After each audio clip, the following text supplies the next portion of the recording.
It's championship weekend in college football. Ted, let's hit the Power Four championship games and let's start in Atlanta. Number five, Georgia will take on number two, Texas. This game is a 3 p.m. interesting time, a 3 p.m. kickoff on ABC. Texas currently a 2.5 point favorite. And boy, you talk about an interesting rematch. We all watched it. Georgia absolutely handled Texas and Austin earlier this season. But man, it feels weird. Doesn't it somehow feel like that game really doesn't matter somehow coming into this one with how inconsistent Georgia has been? Yeah, it's crazy. I I know Texas is a favorite. It's hard for me to get there, having watched the first one. Um, I guess like your whole thing is you look at Georgia against Georgia Tech and some of their up and down games. They got handled against Ole Miss, but I was still shocked by that line. You know, I think the way Texas plays offense, even though I really like their scheme and how they do it, with Quinn Ewers at quarterback, I just think it plays right into what Georgia's good at on defense. Could be wrong about that, but I don't know. Were you surprised at all to see Texas was the favorite? I wasn't shocked, but I did think you when you think about the first matchup, the biggest issue for Texas was their inability to block Georgia's defensive line. Like Texas O line got whooped in that game, especially at the tackle position. It just is what it is. That's what happened. And now Kelvin Banks is banged up, and his status for this one is kind of up in the air. I mean, he got hurt early in that A&M game, and it did not look particularly good on tape. So if he goes, like, how effective is he going to be when the first time him and Cam Williams, they really struggled to block the edge guys for Georgia. That Georgia dominated the first matchup at the point of attack. And I feel like Texas's run game has really found its footing since then with Wisner. But if you can't block the guys, it's hard to run the ball, which then means the ball's in Quinn Ewers' hand. And Quinn Ewers has not inspired a bunch of confidence with the way that he's played lately. So No. I don't know, man, but neither is Carson Beck. No. So that's where it feels like a completely new matchup somehow. Even though we watched these two teams play, we watched one team absolutely get after the other on their field. And I wouldn't be surprised if it goes. I don't think anything in this game would surprise me. Like Texas wins by 2 touchdowns, I'd be like, okay, all right. Georgia wins by 2 touchdowns, okay, all right. I'm expecting a close, low scoring game. That's what I'm expecting this to be because, and it's weird to say, I do feel like Texas has the better defense. Yeah. The question They do. is, Yeah. what version of Carson Beck is that defense playing against? Yeah.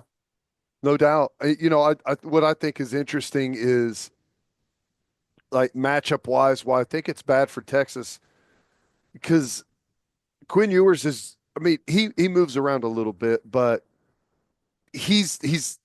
I've said this about him a lot. I don't consider him a playmaker, and like if you go back to that Georgia Tech game, Haynes King was a playmaker in that game. He was running around, carried the ball 24 times. Right, he was threw it a bunch. Obviously, they ran a ton of plays because of all the overtimes, but like there was they had to defend him a bunch of different ways, and you just don't have that with Texas. And I think that's part of why they had so much success the first time is because Ewers is a bit of a sitting duck back there to some degree. But you're right. I mean, one of the hardest things to do is figure out how in the world Carson Beck can look so different from game to game. He can look or series to series even make incredible throws that hardly anyone in college football can make, and then just inexplicable turnovers, poor play, missing guys. Um, I don't know. You got to feel like it was a relief to get past Georgia Tech, but was that a hit to the confidence at all for that football team? I don't know because they came back and won the game. Right. How much arch are we getting in this one? We saw a glimpse. We saw a glimpse in their win over A&M. And you mentioned it. Haynes King had a lot of success running the ball against Georgia last week. Quinn Ewers can't do that. Arch Manning very much can. So Quinn Ewers got benched the first time they played. I think we're all interested in seeing how much Arch Manning we see in this game. Like if I set the over under at 7.5 plays for Arch. Over, like, do you get to a lot of that QB run game stuff that Georgia had trouble with? I don't know, man, but it's going to be very interesting. I'm very excited to watch this game. I'd bet the over. 10 snaps for Arch. How many An entire half for Arch. That's what I was about to say. How many snaps do you think they'll have in the second half? Yeah, I think the matchup is bad for Quinn Ewers. Now, if they can come out, find some plays, get a lead, then things change. But if they fall behind, that's a big problem for Texas. Going to be a big night for tight ends. Big afternoon for tight ends. That's right. That's right. Gunnar Helm has become one of the best tight ends in college football. You got Oscar Delp. You got Lucky. Like the tight end position will be featured in this one. Who do you like? Weekend for tight ends. Yeah, there's a bunch of good tight ends. Just period this week. Who do you like? Georgia. It brings me physical pain. I don't know. Yours has looked so meh since coming back from the injury, other than the Florida game, basically. Give me Texas. I don't like it at all, but give me Texas. Well, it's crazy that that Georgia is such a it wasn't very long ago that this is the easiest pick in the world, right? You pick Georgia no 2 years ago. Yeah. Georgia by a million. Yeah, but it's like they are a flawed football team right now.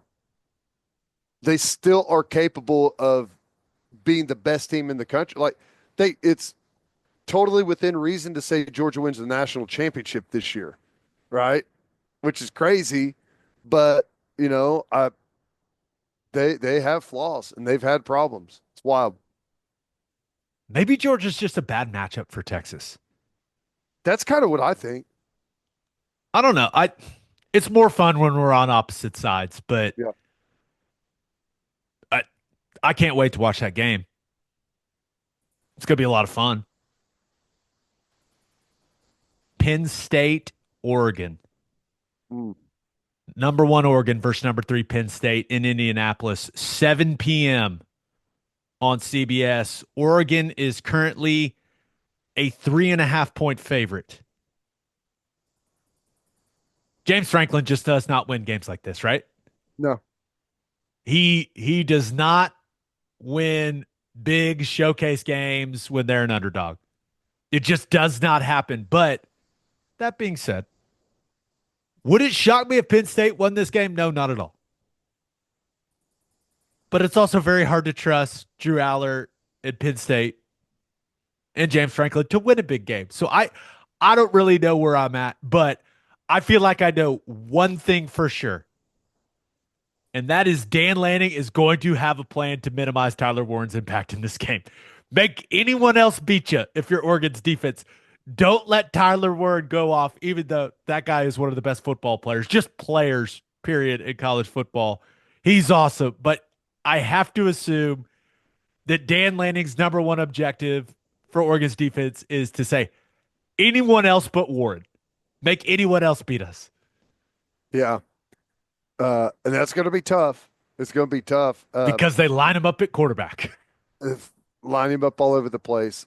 Um, I'm interested to see how Dylan Gabriel does on this big of a stage. He's put up some nice numbers this year. I about what you would expect from Dylan Gabriel, but there's also been some moments where he's kind of underwhelmed. Um, this is going to be a good test. Penn State is a really solid all-around football team. You know, I what do you think that because it's in Indianapolis. I can't. You think there's going to be a huge Oregon following there, or Eugene, Oregon, and Indianapolis, Indiana are not close to each other. no? I guess I'm just. I mean, I guess it's not all that close to Penn State either. I guess I'm just wondering like what that environment's going to be like, and if that's a factor. Because the biggest game Oregon won this year was at home against Ohio State. So I just wonder what I, what the dynamic there is going to be. I assume Ducks fans will flock to Indianapolis. Ah, I See what see I what did? you did. That was See impressive. what I did? I That fan base has to be incredibly excited for this game. You get into the I Big would Ten think year so. one and you have a chance to go win the thing. And I know Yep. that they've got college football playoff games to go to as well. I get that, but I would assume there are going to be a lot of Oregon fans. I could be wrong, but that would surprise me if the Oregon faithful don't show up in big numbers for this game. Yeah. You want to be the number one seed. You want to get that bye. You got to show up. I The difference for me, I'm taking Oregon. And the difference for me is just playmakers. Man, Dylan Gabriel just I feel like you look at Jordan James at the running back position, and not to say that Penn State doesn't have great backs. Like Singleton and Allen are really, really good. But when it comes to the pass catchers, Johnson, Stewart, Holden, Ferguson, James out of the backfield, I just feel like I know that those guys are going to produce some explosives where other than Tyler Warren for Penn State, I don't know where they're going to come from. Yeah. So I that makes me like Oregon. I just look at it and go, I think they're going to have more explosive plays offensively, and that's going to be the difference in the game. I think Oregon's just they've got I think they've got some more explosive playmakers, and I trust Dylan Gabriel more than I trust Drew Aller. I think he's a little bit sharper. I think he's a little quicker. You know what you're going to get. Drew Aller's been solid, but I, the only problem for me with Oregon is if they have some turnovers early. I think Penn State has a chance to shorten the game if they happen to come across a lead. I'm with you. I don't think they're going to get there. I think Oregon wins it. I like Penn State's defense. They've had to play a ton of guys. I think that's created some nice depth and a lot of confidence on that side of the ball for them. Could they come out and be excellent and that be the reason Penn State wins the game? Sure, but I just think that overall, Oregon's explosiveness is what I think will win this game for them. I would almost characterize it this way. If Penn State wins, I think it's going to be a super low scoring game. If Oregon wins, I think there's a chance Oregon wins by two or three scores and kind of runs away from them. I I can't argue against that. What do you want me to do? Say, no, no, no. James Franklin's going to have his team ready to go in this massive game where he's an underdog. It's just, I can't say that. What I am most sure about is James Franklin will have some type of excuse or massive complaint in the post-game press conference. Book it, people. All right, let's break down the other two championship games in the Power Four. But first, We're brought to you by HelloFresh, America's #1 meal kit. The holiday season is here, and we're all looking for ways to spend and stress less. HelloFresh makes mealtime nearly hassle-free with delicious, home-delivered, chef-crafted recipes that come together quick and are less expensive than takeout. My wife and I made HelloFresh's pecan-crusted chicken and honey mustard sauce in the lemony apple salad. Easy to make, healthy, delicious. Easy to follow the instruction. Only took us about 30 minutes. HelloFresh lets you easily customize your delivery from week to week. You can tailor everything to your schedule by adjusting your delivery date or skip a week when you're not able to cook at home. You get 10 free meals at HelloFresh.com/free OK breakdown. Applied across 7 boxes, and it's new subscribers only and varies by plan. But that's 10 free HelloFresh meals just by going to HelloFresh.com/free OK breakdown. and it's the holidays, people. Just do it. HelloFresh makes it Make it easy. easy. Yeah. HelloFresh.com/free OK breakdown. You also need to become a public rec person. We're public rec guys now, Ted. We tried the clothes. We're wearing the clothes. Ted has the pants on right now. I'm about to hit the links today. I will be wearing my public rec deal makers on the golf course. Go to publicrec.com and use code OKBreakdown for 20% off. That's publicrec.com, code OKBreakdown for 20% off. Absolutely love the pants. Look like dress pants, feel like sweatpants.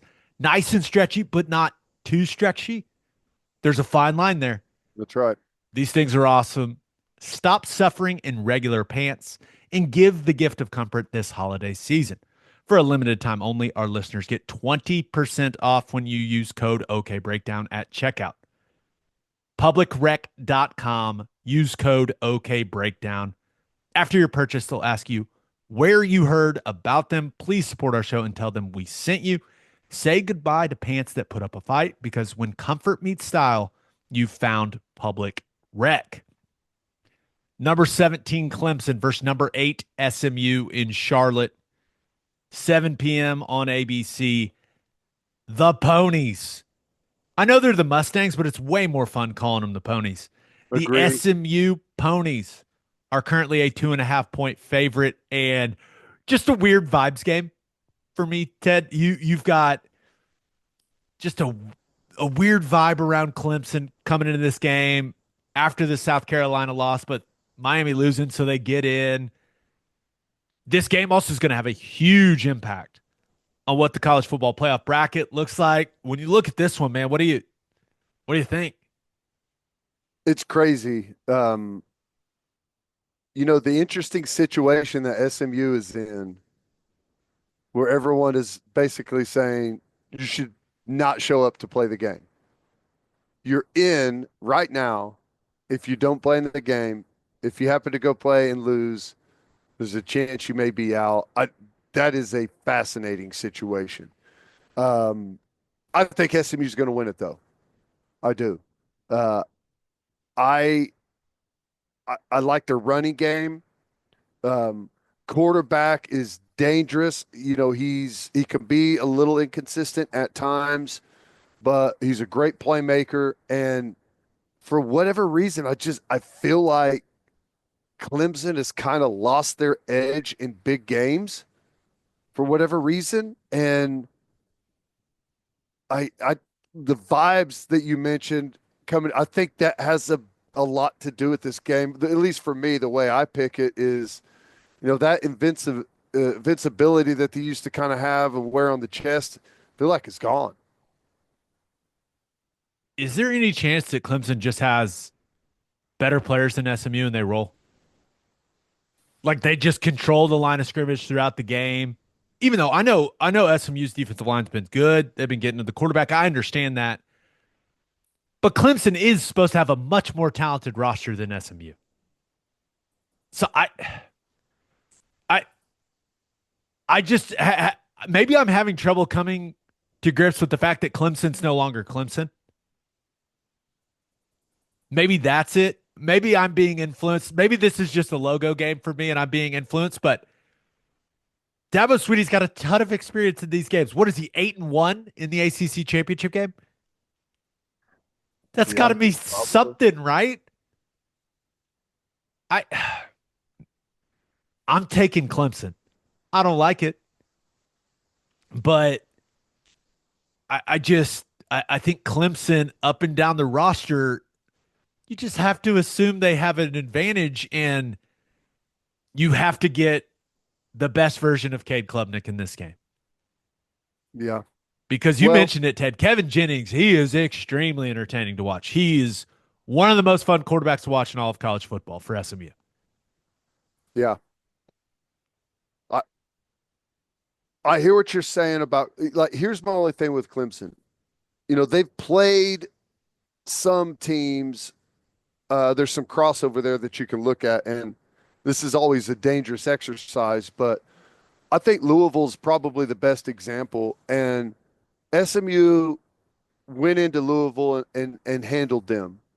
And Clemson got at home. I Louisville just kind of didn't dominate that game, but went in and beat them where Clemson doesn't lose a whole lot at home. And I don't know. The I'm vibes with are you. off, man. They are. Vibes are off.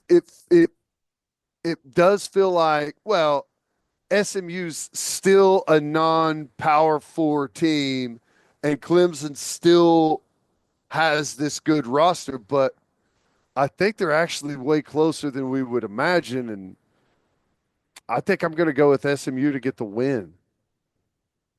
I'm taking Clemson, and it's for one main reason.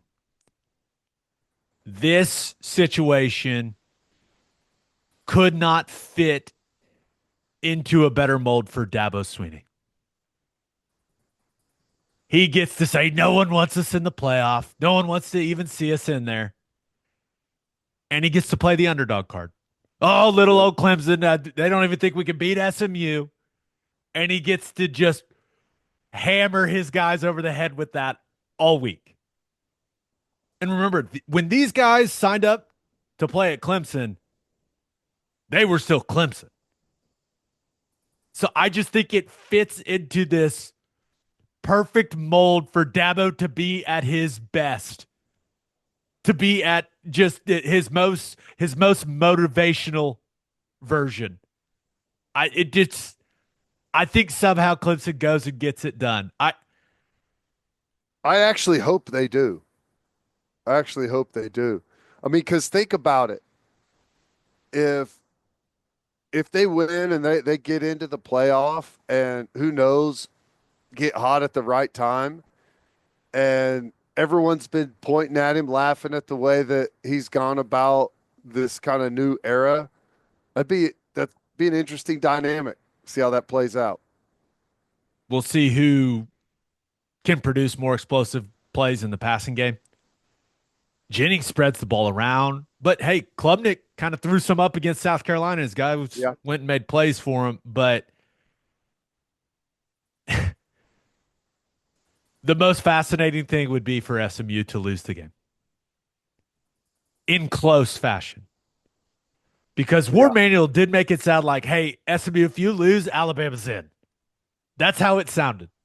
I Whether or know. not that was his intention, that's how it sounded. I this will be very, very interesting. It's No, nice that's and how it clean would if happen. SMU wins. Yeah.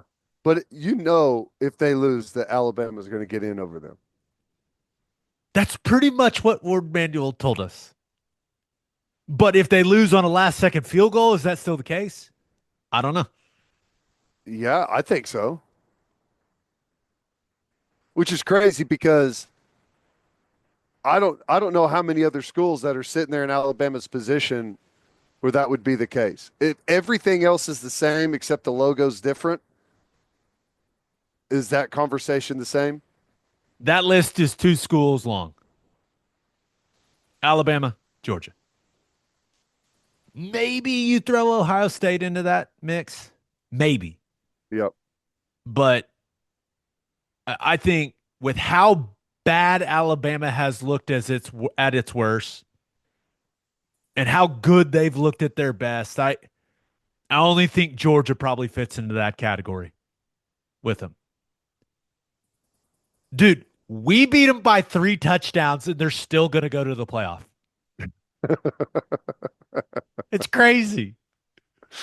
Yeah. Selection Sunday is going to be fun.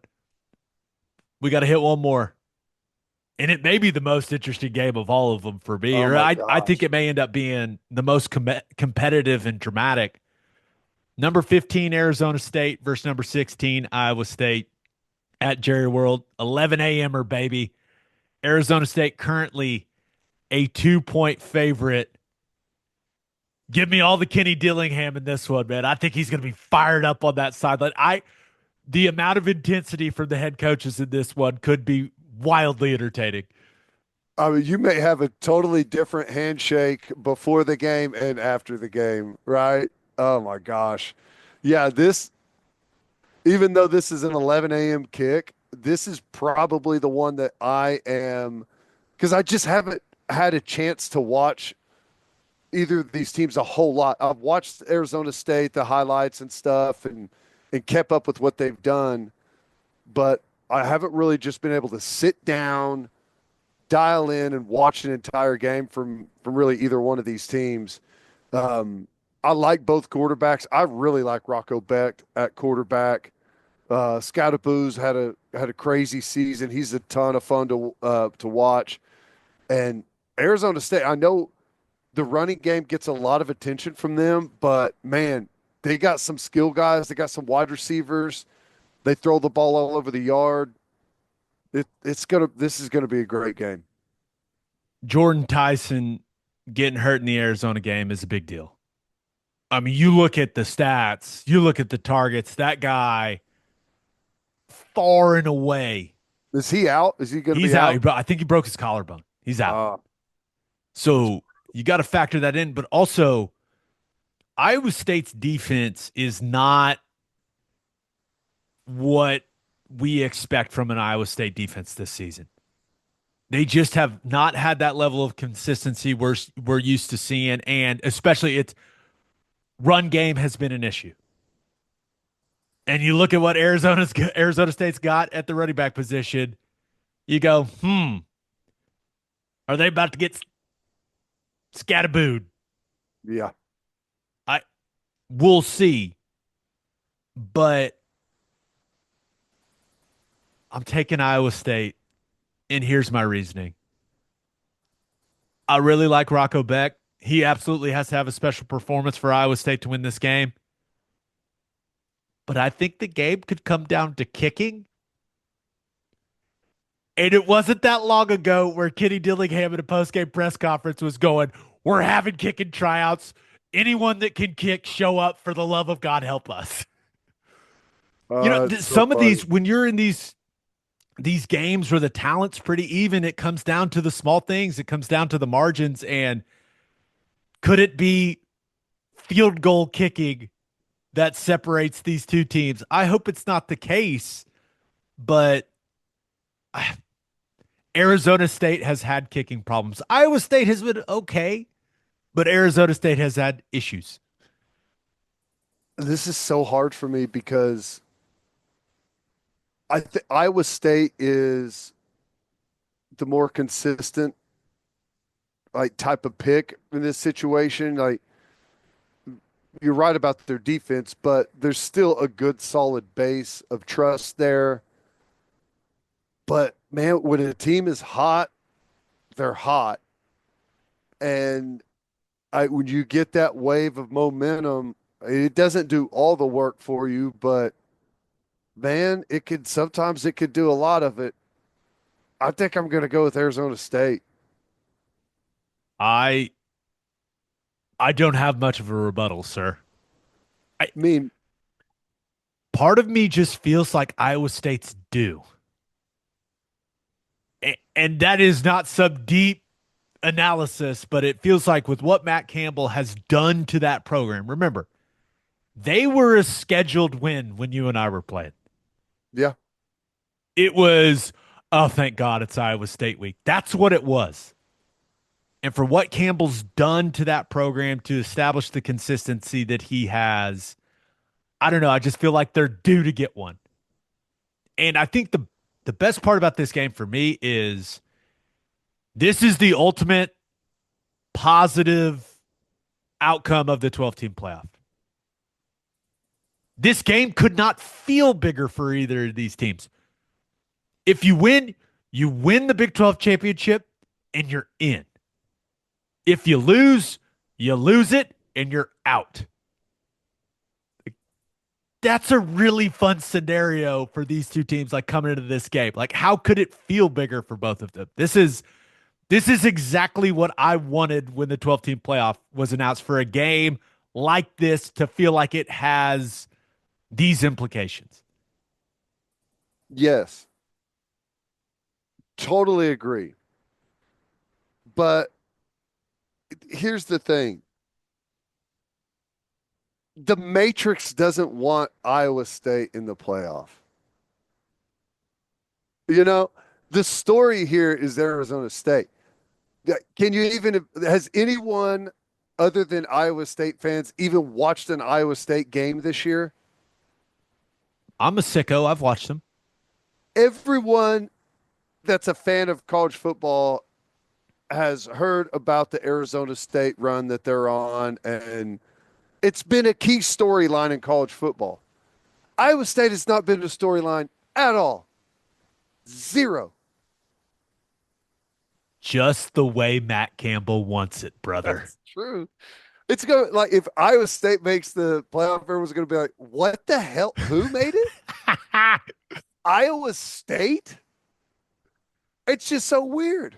It's like they are the most out of place team in the entire conversation. Do you think Brett Yormark's been fired up this week I bet. about Boise potentially? And it almost looks like a sure thing. Now they got to beat UNLV, but Boise That's getting not a an easy bye. game. Yeah, Boise getting a bye instead of the Big 12 champion getting a bye. If Iowa State wins this game, do you think Brett Yormark's just going to be like, all right, yeah, we kind of get it? Yeah, yeah, probably so. I mean, if Arizona State wins it, I don't think you want to buy. You know, if you're hot, let's just keep playing. Let's keep playing. Let's keep this thing rolling. I think that's a good point. Give me the Cyclones. You're on the Sun Devils. I'm taking Arizona State. I like it.